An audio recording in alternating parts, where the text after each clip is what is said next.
Un bing, on respire. Un bing, on souffle.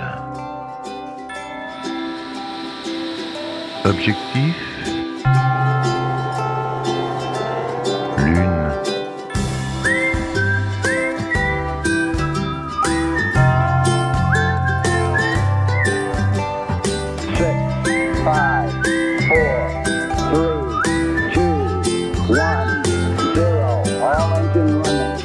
Objectif lune.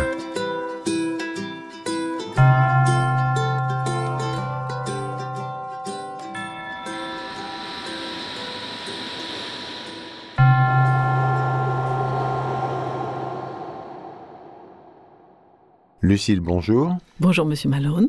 Lucille, vous êtes coach. C'est tout à fait ça. Et ça veut dire quoi? Ça veut dire qu'il y a des gens qui viennent chez moi et qui me demandent de les aider à atteindre un objectif. Avec succès?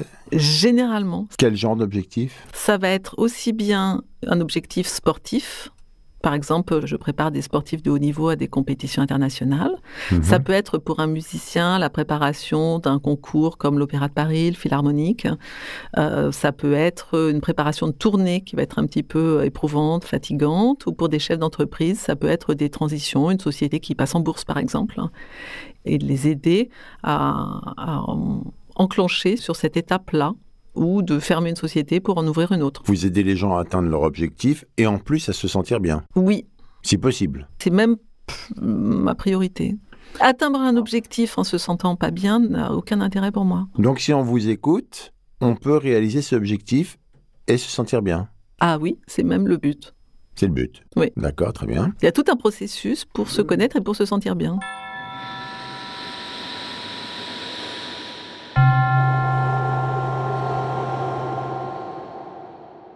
Ces objectifs, vous m'avez dit qu'ils étaient de deux sortes.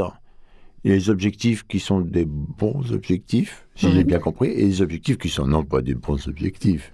Qui sont quoi d'ailleurs? Ils sont, Ça s'appelle des objectifs de compensation. Ah. Imaginez un monsieur qui veut une montre. Alors il y a celui qui aime les montres suisses absolument magnifiques, et ça c'est un espace de réalisation, il adore ça, et voilà, il va mettre du temps, il va économiser. Et puis il y a celui qui est très très frustré, complexé, et il veut une montre pour montrer qu'il a un pouvoir d'achat important, et voilà, ça c'est un objectif de compensation. Mais par exemple, j'ai envie, moi, de gagner une course de 100 mètres, Oui. mais la raison profonde de ce désir vient du fait qu'on m'a battu à la course quand j'étais en 6e et que c'est Voilà. une compensation de ça. C'est pas bien?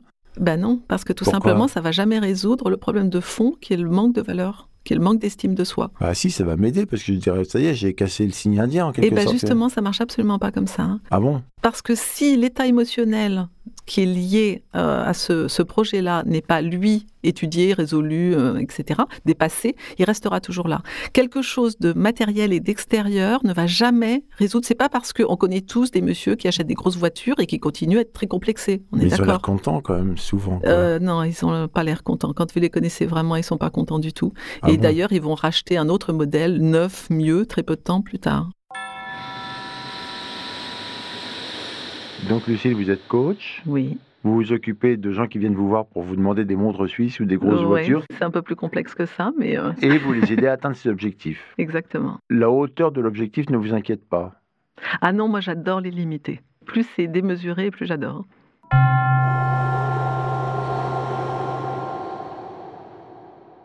On a tous un potentiel qui dépasse ce qu'on pense de nous-mêmes? Bien sûr. On ne sait absolument pas nos potentiels, nos capacités, on n'est absolument pas au courant. C'est d'ailleurs pour ça que le coaching existe, c'est pour aller donner l'outil à quelqu'un. On ne peut pas inventer le potentiel. Un coach, il ne peut absolument pas inventer le potentiel de quelqu'un. Par contre, il peut l'aider à le déployer. On est en dessous de notre Notre niveau. potentiel, bien sûr, les trois quarts des gens sont complètement en dessous de leur potentiel, tout simplement parce qu'on vit dans une société qui nous met dans des valeurs qui sont un petit peu décalées, c'est-à-dire qu'on nous fait croire qu'on n'est jamais assez bien, jamais assez beau, jamais assez intelligent, et que ça aide absolument pas les gens à se déployer. On roule en première, en fait, et Complètement. vous aider à ce qu'on passe les autres vitesses Voilà. et qu'on puisse aller. Ouais. Mais Et c'est une question d'outils. On donne les outils à nos clients de manière à ce qu'ils puissent dépasser leurs blocages, leurs pensées limitatives. je pense que je ne peux pas être patron de ma boîte, par exemple, alors Exactement. que je peux. On peut avoir des personnes qui ne vont pas monter leur société parce qu'ils viennent d'un milieu d'immigrés où le papa était métallo et donc monter sa boîte, c'est complètement inimaginable. responsables alors qu'ils ont les compétences. On peut être un sportif qui va systématiquement rater une compétition parce que au dernier moment, il aura peur de faire de l'ombre à son père. On est d'accord que ça n'obère pas le fait qu'on doive travailler pour arriver à l'objectif. Ça change absolument pas ça. C'est juste que les outils de coaching permettent d'être plus performants dans le travail. C'est pas une opération de magie. Par exemple, si jamais je suis musicien, j'ai l'impression d'être musicien et que je veux arriver à faire quelque chose, vous pouvez m'aider à prendre confiance en moi finalement et par rapport à cette chose que j'ai envie de pratiquer, mais il va falloir que j'aille bosser le piano quand même. C'est tout à fait ça. C'est ça. Oui, ça, je ne vais pas vous rendre génial complètement juste en vous parlant. Non, ça va demander un petit peu de boulot.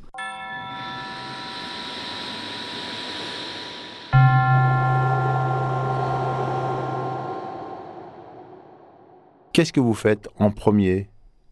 C'est définir la validité de l'objectif, déjà, donc objectif de compensation ou de réalisation, voilà. Et après, aller définir tous les points de blocage. Mais comment on fait pour voir si c'est un objectif de compensation ou un objectif de réalisation ? En discutant, tout simplement, en disant « mais qu'est-ce que ça vous a apporté ?» Et quelqu'un qui va vous répondre « je vais me sentir plus sûr de moi », c'est un projet de compensation. On va sentir si la personne, elle est passionnée ou si c'est vraiment quelque chose qui va compenser un mal-être, une mauvaise image de soi, un problème d'estime de soi. Enfin, Lucille, est-ce qu'on n'est pas tous en train de compenser des choses qui sont un peu des mal-être chez nous, quoi ? Un petit peu. Beaucoup. Est-ce que ça n'empêche que nos projets sont bien ? Moi, je m'exerce tous les jours à pas le faire, mais parce que je connais le truc. Je connais le piège. Oui, mais c'est pas forcément grave, c'est ça que je veux dire. On peut aller aussi... Ça ne nous rend pas heureux. Cavaler après des projets de compensation ne rend personne heureux. Parce que quand on a atteint un objectif de compensation, on va s'en poser un autre et un autre et un autre. Voilà. Un monsieur, on va dire, qui a eu son papa, qui lui a dit qu'il ne serait jamais rien et qui, du coup, accumule soit des diplômes, etc., soit de l'argent, ça ne changera absolument rien à son sentiment de ne pas être quelqu'un de bien. Est-ce que c'est un peu comme le côté obscur de la force dans Star Wars ? C'est-à-dire quand on aide quelqu'un à se réaliser en compensation, on pousse un peu son côté sombre. Alors, je ne dirais pas son côté sombre, mais la détresse, oui. Puisque de toute façon, on ne répond pas à l'objectif, on ne répond pas à la demande. C'est une demande, quelqu'un qui a un objectif de compensation, il est en détresse. Du coup, on nourrit sa détresse, en fin de compte. On a des états émotionnels hauts et bas et c'est complètement inutile de vouloir aller bien tout le temps. Parce que ça n'a aucune relation avec l'être humain que nous sommes. Nous avons des hauts et des bas. Il faut l'accepter. Et oui. Il faut savoir comment négocier les moments, par exemple, pour un sportif, les moments où il sera complètement au fond du trou parce qu'il aura raté une compétition. Ça ne sert à rien de vouloir l'en sortir. Il a besoin de vivre ce moment-là. Et si on le regonfle tout de suite par une pensée positive, c'est complètement contre-productif. C'est un moment dans lequel il va apprendre des choses, il va se ressourcer, il va se reposer. Et donc, d'aller systématiquement le remettre en mouvement en disant c'est bon, tu prépares ta compétition d'après, c'est un non-respect de ce qu'il est en tant qu'être humain, tout simplement. Il faut toucher le fond. Pas forcément, mais quand on touche le fond, ça sert à rien de vouloir l'éviter. Ça veut dire qu'il y a un fond déjà. Oui, ça veut dire qu'il y a un fond. Mais c'est surtout que c'est humainement parlant pas possible. Ça sert à rien de vouloir atteindre cet objectif-là. On n'est pas des machines. On n'est pas des machines. Voilà.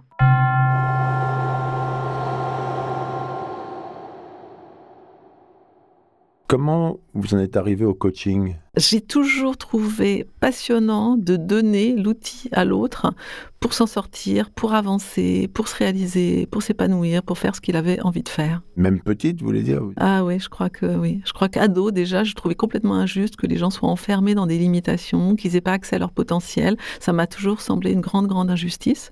Et j'ai vécu, moi, dans des grandes limitations pendant de nombreuses années, jusqu'au moment où j'ai découvert la PNL, programmation neuro-linguistique, qui est un outil de coaching, qui permet de comprendre comment l'être humain fonctionne, comment on dépasse justement ses limitations. C'est un outil qui fonctionne avec des questions types ? Il y a des questions types, il y a aussi vraiment une observation du comportement humain et de savoir comment l'être humain fonctionne. Quand on sait comment l'être humain fonctionne, on peut l'aider à se dépasser.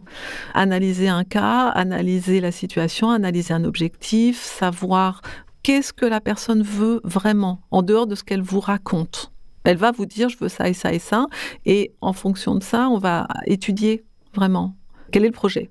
Et s'il est viable, et puis de voir si la personne qui vient me voir a besoin d'une aide psychologique. Ça peut arriver, des gens qui viennent voir un coach pour être sur un projet qui, en fin de compte, ont vraiment eu une enfance très, très difficile. Et ce sont des personnes qui ne sont pas coachables. Par exemple, quelqu'un qui vient me voir en disant « je voudrais des cours de communication et de management parce que j'ai du mal à guider mes réunions ». Et en fin de compte, il en avait déjà eu avec une autre coach et qu'il n'avait déjà pas appliqué. Donc j'ai compris. C'était quelqu'un qui avait vraiment eu des traumas à l'école de prise de parole en public. Donc, ce qu'il fallait soigner, c'était les traumas de prise de parole en public. Donc, ça ne sert à rien de lui donner des cours de prise de parole en public qu'il ne pourra pas appliquer. Parce que vous n'êtes pas du tout psy. Ah, pas du tout. On est plus dans une notion de pratique. Oui, on applique des choses, on voit si ça fonctionne, on voit si la personne arrive à les appliquer. S'il n'y arrive pas, on y retourne en se demandant comment on va pouvoir axer le travail pour que ça soit applicable.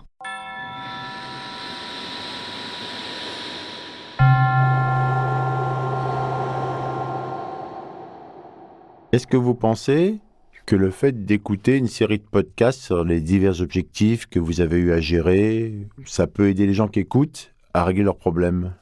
C'est les retours que j'ai dans les interviews que j'ai faites dernièrement, où j'avais des personnes qui me contactaient sur les réseaux sociaux en me disant « ça éclaire énormément les choses pour moi ». Donc oui, quand j'ai découvert l'outil de la PNL, je l'ai appliqué et j'ai monté ma société l'année d'après. Alors que je faisais des animations dans des magasins, dans des supermarchés. Enfin, Votre première cliente, ça a été vous, en fait ? Ça a été moi, bien sûr. Et si ça peut être donné à tout le monde, mais c'est un pur bonheur. L'outil du coaching, il est magique. Tous les gens qui écoutent là sont vraisemblablement en dessous de leur potentiel. S'ils ont des rêves, ils peuvent les réaliser et vous pouvez les aider. Moi ou quelqu'un d'autre. J'ai pas la potion magique, j'ai pas. Donc là, maintenant, il va falloir que ce soit vous.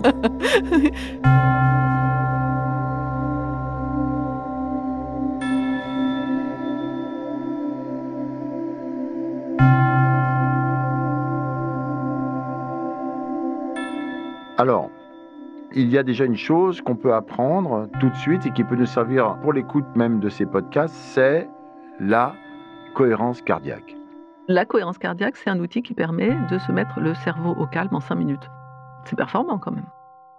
Alors, il faut respirer par le ventre et par le nez et souffler par la bouche, au rythme de la musique, comme on entend là.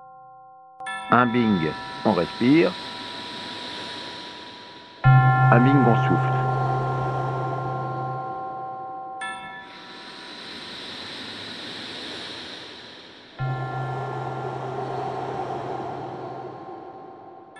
La cohérence cardiaque permet d'augmenter le niveau d'ocytocine, l'hormone du plaisir, du bien-être.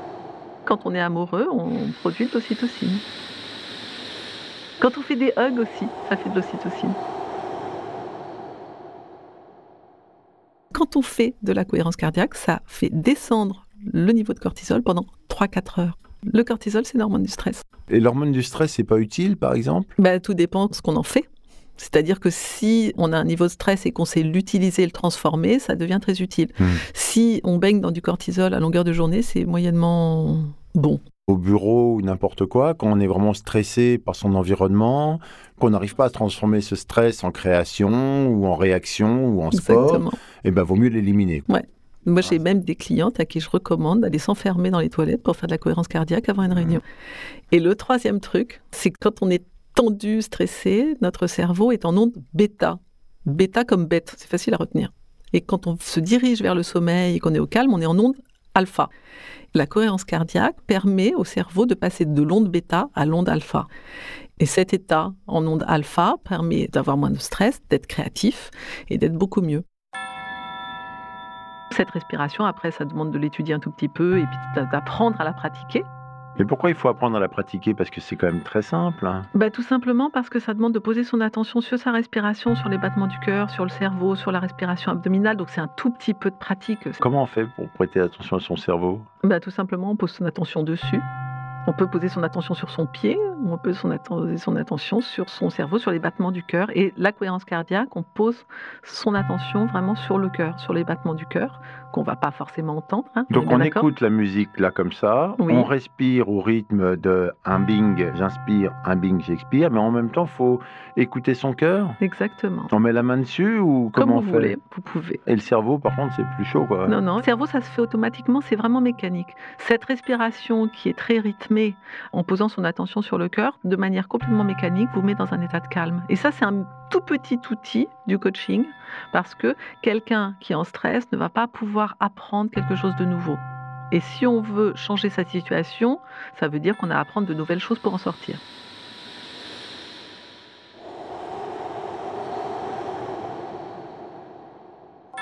Lucille, vous êtes coach, Oui. vous aidez les gens qui vous écoutent à atteindre leurs objectifs. Et à se réaliser.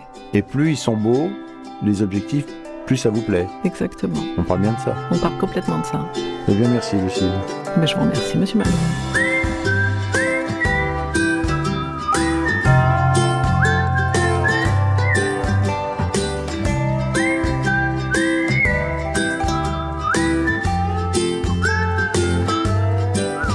C'était Objectif Lune. Un podcast du Poste Général.